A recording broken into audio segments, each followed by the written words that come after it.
Aqui está a síntese da nossa revista, que é muito interessante.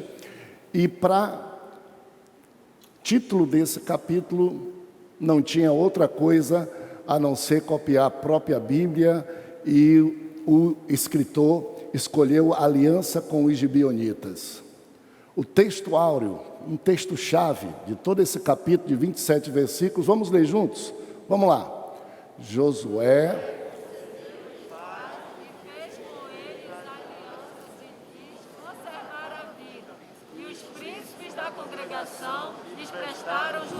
Muito bom. A verdade prática, uma lição prática que a gente deve levar para casa, entre outras. Esta é uma, bem forte, leiamos juntos. Nossas alianças devem estar de acordo com a vontade de Deus. E o estudo desses 27 versículos estão organizados assim, ó. A estratégia gibeonita, verso de 1 a 13. A aliança inadequada, 14 a 18. Aprendendo a lição, essas são as lições sugeridas, e vamos passar muito rápido por elas. Vamos lá, estratégia gibeonita. Se há quem possa ler comigo o verso de número 4, tá? Só o 4, vamos lá. O temor pelo povo de Deus. Quem lê? 4. Claro também.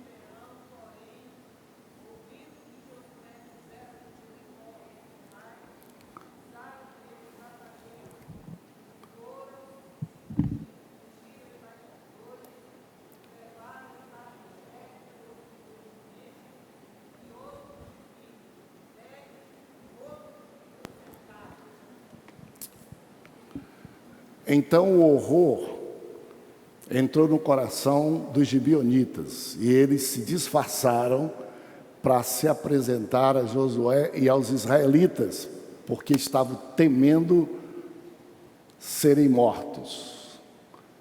E eles se apresentaram. Como eles se apresentaram? Eles se apresentaram dissimulados. Eles se apresentaram, e a palavra que nós colocamos aí direta é mentindo. Eles se disfarçaram e eles arrumaram provas para iludir e enganar Josué e os israelitas. A mentira, verso 6, alguém lê? E vieram a Josué ao arraial, a Gilgal, e disseram a ele e aos homens de Israel: viemos de uma terra distante, fazei, pois, agora acordo conosco. Vieram de uma terra distante, fazei, pois, acordo agora conosco. E, na verdade, Gibeão era vizinho de Gilgal, bem pertinho de Gilgal. E para que Josué e os israelitas pudessem acreditar na mentira, mentira é uma coisa, né, que as pessoas procuram vestir ela de muita verdade para poder passar sem ser percebida. Olhe só quais as invenções, as provas, as testemunhas que eles quiseram oferecer de que eram de longe. Verso de número 11. Por isso, nossos anciãos e todos os moradores da nossa terra nos falaram, dizendo: tomai em vossas mãos provisão para o caminho, e ide-lhes ao encontro e dizei-lhes: nós somos vossos servos. Fazei, pois, agora acordo conosco. Acordo conosco. O verso 12 diz: este nosso pão tomamos quente das nossas casas, no dia em que saímos para vir ter com vocês. Olhe agora, seco e bolorento. Estes odres eram novos quando enchemos de vinho, eles já se desfazendo. As nossas vestes eram as melhores que tínhamos, e olhem como envelheceram por causa do longo caminho. Então os israelitas acreditaram, engoliram, tomaram a provisão. Essa aliança, ela foi feita fundamentado nessa inverdade, nesse disfarce. Vamos então ver o que e por que essa aliança prosperou e o povo de Israel caiu nesta armadilha chamada estratagema, armadilha, esperteza, tudo o que a gente quer dizer. Não consultaram o Senhor. Verso 14. Então os israelitas tomaram da provisão e não pediram conselho ao Senhor. não consultaram ao Senhor, por isso caíram na armadilha. E o que fizeram? De modo que depois não conseguiram mais desfazer essa enrascada, essa aliança, esse acordo. Comprometimento dos líderes. Verso 15, por favor. Concedeu-lhes a paz e fez com eles a aliança de lhes conservar a vida. E os príncipes da congregação lhes prestaram juramento. E o povo, o que pensou disso? A murmuração do povo, verso 18. Mas os filhos de Israel não os mataram, porquanto os príncipes da congregação lhe haviam prestado juramento pelo Senhor, o Deus de Israel, pelo que toda a congregação murmurava contra os príncipes. Vamos então tirar algumas lições desse nosso estudo e dessa passagem da Bíblia. Vamos lá. Aprendendo as lições. Um exemplo de graça. Verso 26. Josué protegeu os gibeonitas e não deixou que fossem mortos. Josué protegeu os gibeonitas e não deixou que fosse morto. Eles se tornaram, então, alguém que passou a servir o povo de Israel. O juízo sobre eles por todo esse imbróglio, esse engano que eles fizeram, não é? Em algumas Bíblias diz, e amaldiçoou Josué a eles o juízo. Na verdade, o castigo foi, já que tudo aconteceu, vocês erraram e nós erramos, não vamos desfazer nossa aliança, mas vocês vão ficar integrados ao nosso povo com um compromisso definitivo, um objetivo, uma missão específica. Vocês vão ser os que vão rachar a lenha e trazer a água para a casa de Deus, para o tabernáculo e para aqueles da nossa comunidade que precisarem de água e de lenha. Essa é o papel de vocês no nosso meio. Vamos ler então, para terminar, 27. Naquele dia, Josué rachadores de lenha e tiradores de água para a congregação e para o altar do Senhor, até o dia de hoje, no lugar que Deus escolhesse. Quais são, amados irmãos, algumas lições? Primeiro, nós estamos falando de uma aliança. Na verdade, essa passagem da Bíblia serve para nos ensinar que a gente deve ter cuidado quando toma decisões. Cuidado. E todo mundo sabe disso. Tomar decisão não é uma coisa simples. É complexa. Principalmente se a gente tem palavra, se a gente honra a Deus, se a gente envolve o nome de Deus, presume-se que aquilo que a gente acerta, aquilo a gente tem que cumprir. Ter palavra. Qualquer ser humano é bom ter palavra. Ainda mais quando usa o nome de Deus para reforçar aquele compromisso que aqui está sendo chamado de juramento. Usa-se o nome de Deus ainda, colocou isso junto, tente cumprir. E principalmente quando é para se fazer acordos que demoram muito e a vida toda. Como é que a gente toma decisões assim, de modo sábio? Você pode estudar quanto quiser, você pode consultar psicólogos, quem for. Essa história diz para a gente que quando você tiver que tomar decisões, fazer acordos, decidir sobre negócios, pensar na sua família, você usa o melhor da sua razão, usa o melhor do seu tempo e fazendo assim, você se iguala a qualquer homem e qualquer mulher no mundo, se você for inteligente e se você não se apressar, não tomar decisões de afogadilho, não tomar decisões de ímpeto, não tomar decisões inconsequentes. Qualquer de nós. Primeiro, pense. Segundo, se tiver um pouquinho de tempo, use esse tempo para refletir sobre consequências, refletir para ver se o seu coração tem paz. E nisso você vai poder tomar boas decisões. Mas nós temos um recurso infalível, porque todas as decisões tomadas dentro do plano humano, por melhor que sejam, elas ainda são muito vulneráveis. Nós somos muito sujeitos ao dia, à hora, a como nos sentimos, ao que vemos, ao que nos convence, ao que nos dizem, ao que nos apresentam. Para a gente vencer tudo isso, nós temos um recurso. Esse recurso, Josué usava muito bem, mas ele usava tão bem, que estava dando tão certo, que ele pensou que esse recurso era dele mesmo, e agora ele deixou esse recurso de lado e disse: eu já estou acostumado, eu já aprendi, eu já sei, eu não preciso mais consultar ao Senhor. Essa decisão é simples demais. E são nas decisões mais simples, nos detalhes pequenos, que a gente se estraga, a gente se perde. A gente diz assim: eu só consulto a Deus em coisa muito importante, você se torna Deus, porque você diz assim: o meu Deus, eu é que controlo. Aqui ele funciona, aqui ele não funciona. Aqui eu devo, aqui eu não devo. E quando a gente toma decisões assim, a gente pena.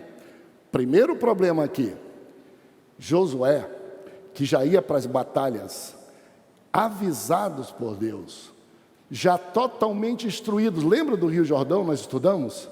Antes, ele é que disse ao povo: ó, daqui a 3 dias vai ser assim, a arca vai ser assim, o Jordão vai se abrir. Lembra de Jericó? Ele disse: ó, daqui vocês vão, uma vez vocês rodeiam, 7 vezes no último dia, ó, ninguém toca, só grita e o muro vai cair. Quando foi agora, Josué não quis perguntar nada para Deus.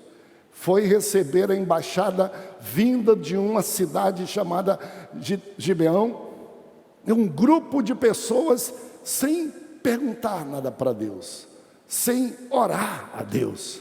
E chegou lá, foi enganado bobamente, colocando em jogo tanto a reputação dele, quanto a reputação do povo de Israel, quanto a reputação do Deus de Israel, que Gibeão já sabia, que ele sabia de tudo, que ele foi que abriu o Mar Vermelho, que ele foi que deu força para o povo de Israel, que não tinha armas e exércitos grandes, vencer todos os reis, ninguém podia, e Gibeão já estava tremendo, mas teve uma surpresa.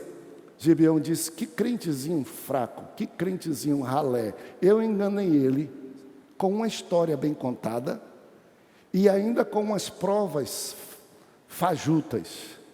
Se eles pegassem nessa tecido, eles verificariam que isso foi envelhecido, é tecido novo. Ontem eu amassei eles. Se eles pegassem esse pão, eles iam perceber que nós é que fizemos com um fermento, casca dura, grande dessa casca. Eles fizeram do jeito que Israel estava acostumado, e entrou. Por quê? Porque não consultaram a Deus. Veja que Josué tomou uma decisão de afogadilho.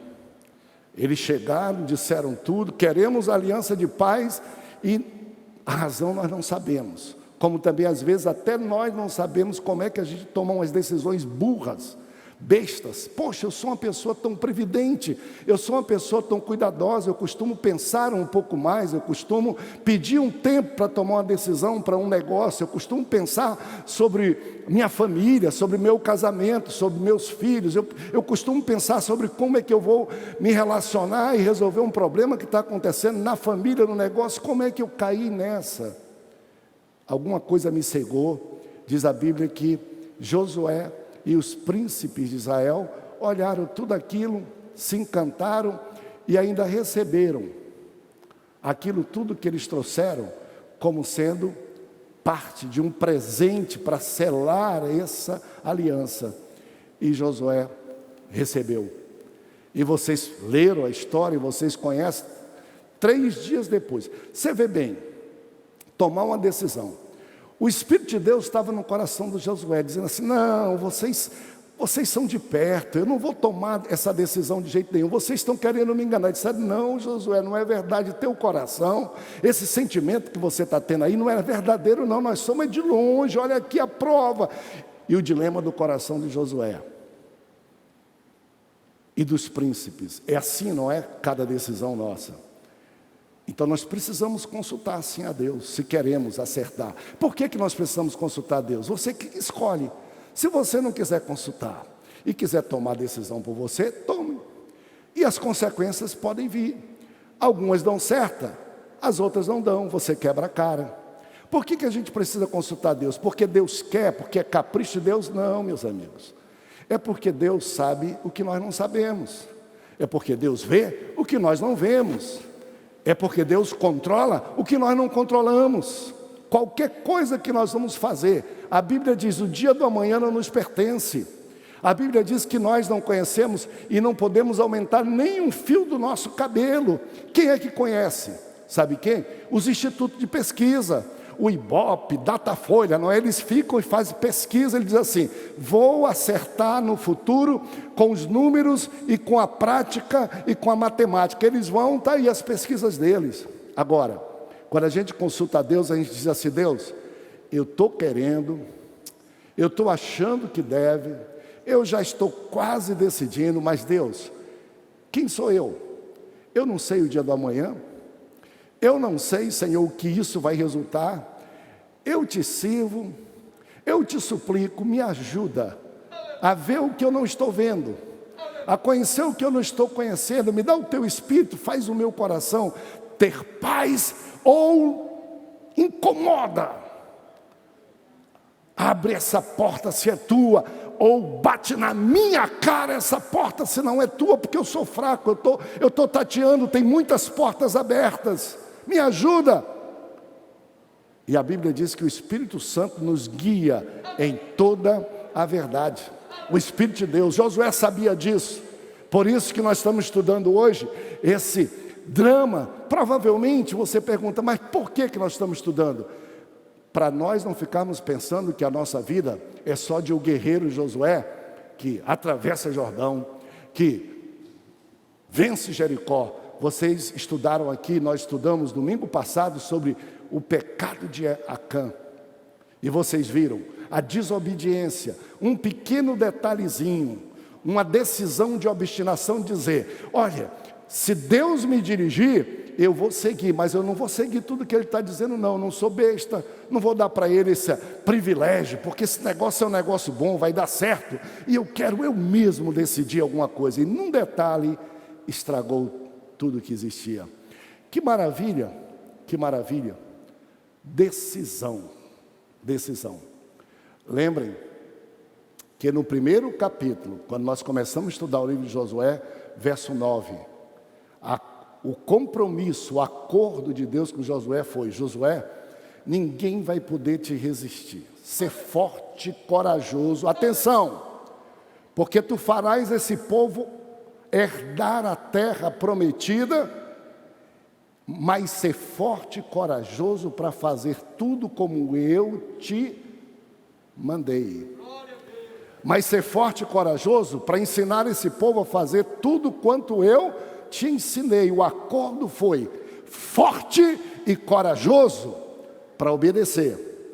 Forte e corajoso para ser exemplo, para ensinar os outros a também obedecerem a Deus.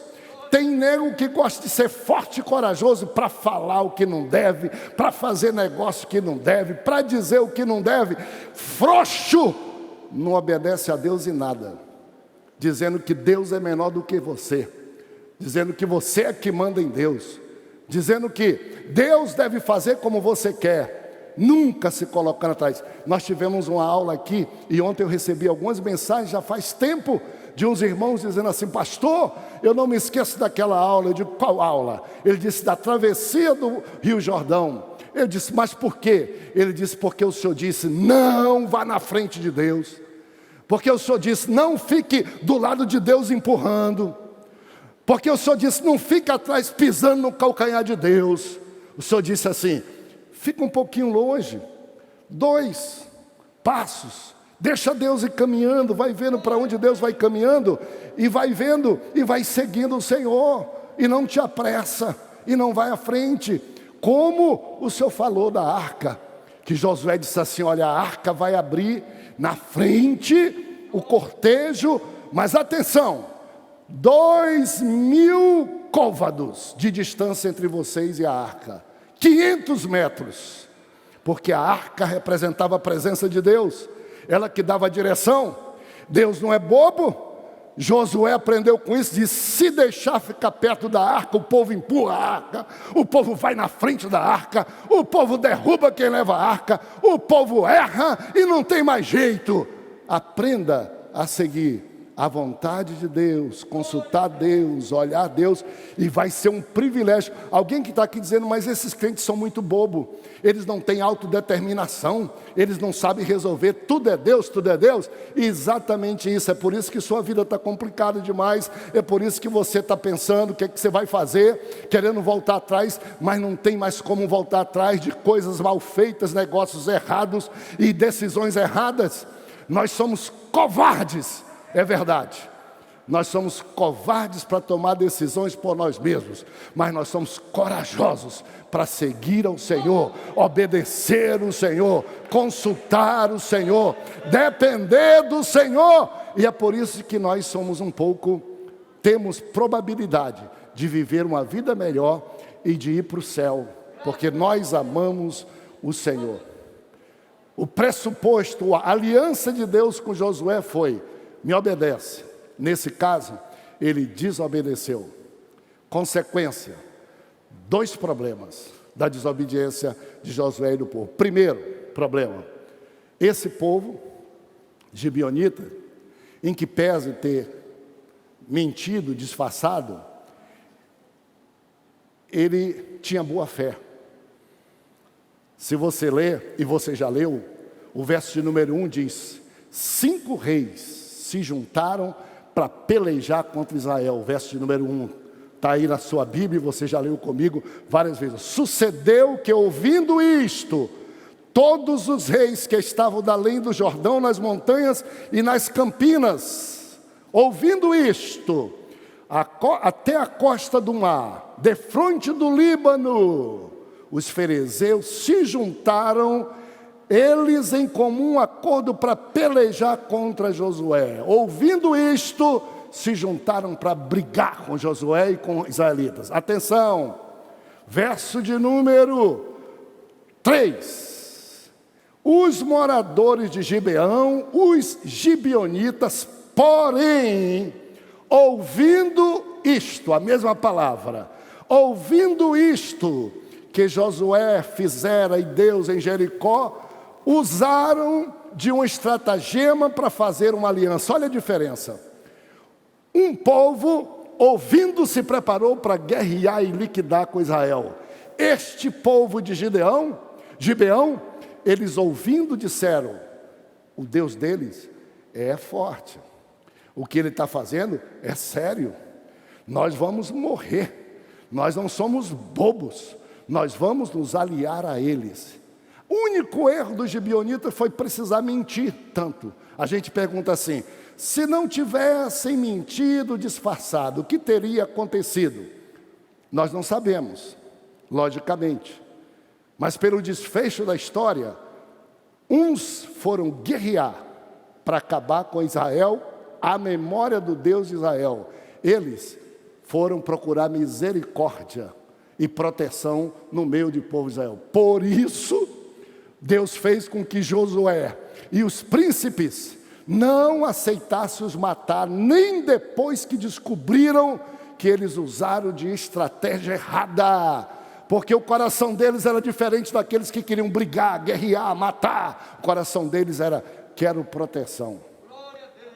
Mas aí, fica por isso mesmo? Não, o castigo e o juízo de Deus foi: já que vocês fizeram o acordo, fizeram em meu nome, vocês não podem desfazer, aceite os gibeonitas como parte do povo de vocês, briguem por ele, lutem por eles, eu aceito eles como parte do meu povo, mas deem para ele um ofício, deem para ele uma ocupação para que eles possam fazer, e fique como lembrança para eles do que eles fizeram que não deveriam fazer, e para vocês do que vocês fizeram sem me consultar. Toda vez que vocês precisarem de água, digam, um gibeonita, uma lata d'água. Precisarem de lenha, para cá. Toda vez que vocês forem para o culto, para o templo, quem vai cuidar das portas do templo, quem vai arrumar lá, vai ser por fora, quem vai colocar lenha para ser queimado, vai ser o gibeonita. E você vai perguntar, por que não um israelita? E você lembrará da história, que a misericórdia de Deus é grande para aqueles que têm um coração penitente, mas que o que a gente faz errado, em nome da misericórdia de Deus, a gente colhe o que a gente planta, aqui colhe. Deus perdoa, mas você tem feridas. Deus nunca prometeu que faria com que nós não tivéssemos qualquer colheita correspondente à nossa planta, o que nós plantamos. Mas Ele sempre prometeu perdão e misericórdia para os nossos erros.